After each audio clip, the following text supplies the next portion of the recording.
Literally, go buy you some line. I'm serious. Buy you some line and tie a hook on it, throw a couple of split shots and go catch something. I am dead dog serious, it works.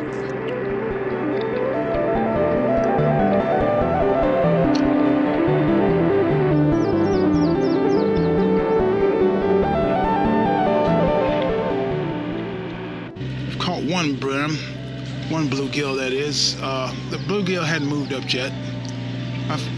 They're holding tight under this dock, and they're just kind of nibbling. They're not really hitting.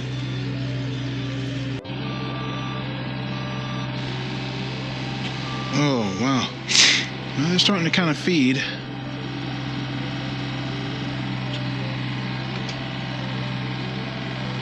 All right, all right, all right, all right. Handline. Early season bluegill. And she got me all tangled up, I know that. Brum. That's how Daddy used to say it. Brum. Look at the tail, a little bit of split there. They may start to move it up here. Brum. Brum. So why is handline fishing effective? It eliminates everything that doesn't catch you fish. I still have crappie rods and other rods and fly rods and things, and those are fun, but when I was developing the floats that Dad used to make to sell here on the website, I remember fishing one day and the fish were hitting but not taking the bait, and I was like, what? Why is it not doing that? I took the float off and I started catching fish, and then I realized, wait a minute, the float's actually lessening the sensitivity. So if you bought one of my hand lines off the website, first of all, thank you. I wanted to help beginners. The reel, all it does is store the line, and it makes a convenient place. It also assists in the casting if you're casting.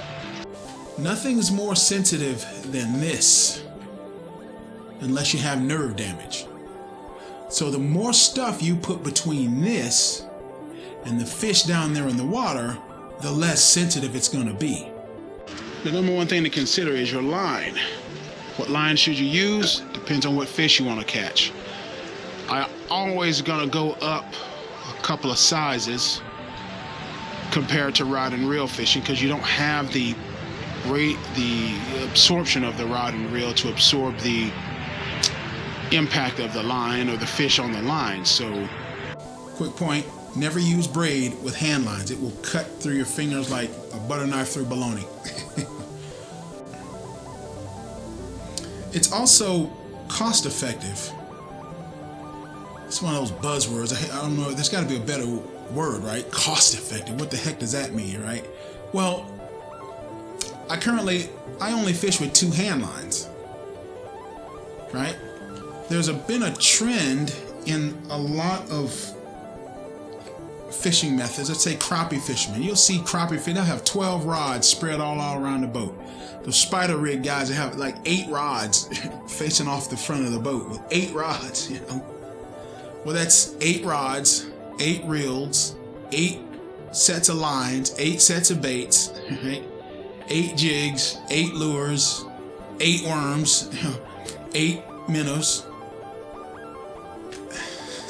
You see, that's almost an order of magnitude more gear that you have to have just to get started.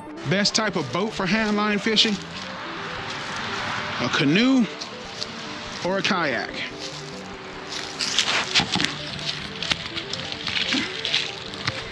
You see how narrow that is? When you're fishing with hand lines, you don't have a 6-foot, 8-foot, 10-foot, 12-foot rod over the side of the boat. All you got is your little 3.5-foot, arm. So if you've got a 7-foot wide boat, you literally won't be able to hang over the edge of the boat. And so the line will always be hanging on the edge of the gunnels. But a narrow canoe or kayak, perfect.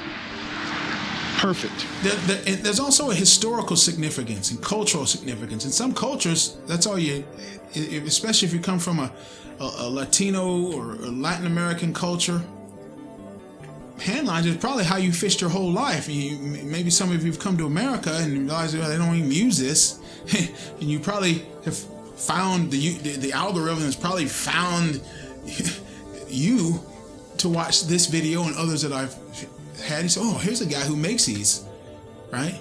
Another cold front has moved through the area after all the big storms we had down here in the south last week, and we got a freeze warning tonight.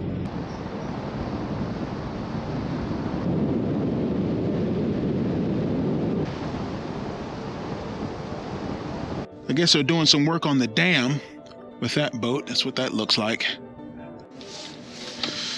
All right, so here's what we got. Remember, I'm right-handed, so I put the back of the reel in my left hand, and we got our 3 little floats there. We're just gonna let it right down here on the water, see what's going on. Let it all the way down to the bottom.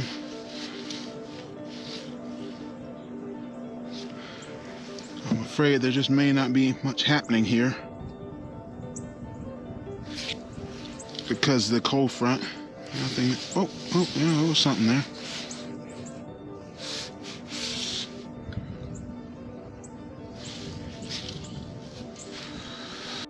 T-37! Yeah! Yeah! Where'd he go? T-38. Boys up from Columbus Air Force Base. T-38s, boy. Never gets old.